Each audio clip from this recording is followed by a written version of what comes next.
Hi, aning kaya kayo Madam Yaya. It's Sunday today. At siyapin ka na akong boss, day off na po. Kagising ko po ni nga baklambingan kaya po kanyan. Usitan kaya pa kanyan. Nabingi po sabi munta kami po lapyeto.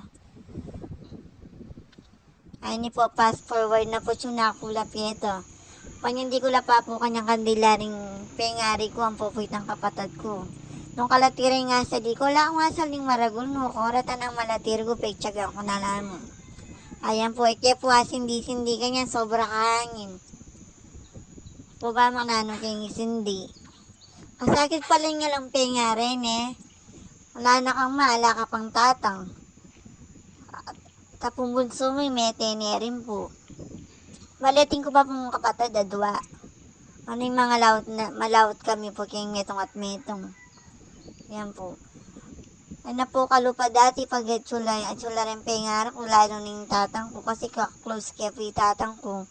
Pagdating kong problema sagli, sabi ko kayo, tang bala mo kaluguran kaya makanyan, tang yung pinaka best friend ko, pero ngayon nga narugo.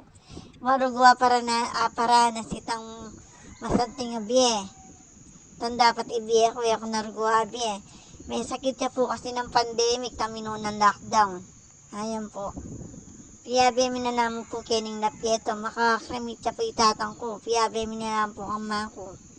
Yan po kasi yung pinabili ng tatang ko. Ikot-kot siya kening napieto.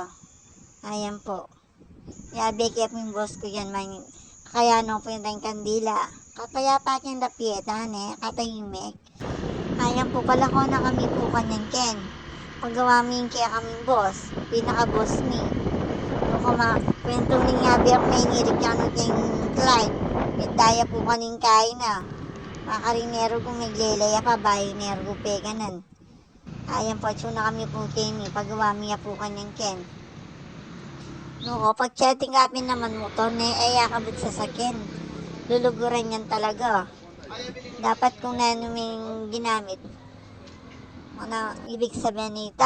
Diyos ko, takakalimutan sasabihan ko dapat kung naning tao, makataya naman ng bagay, luluguran me, lilingapan me, yan.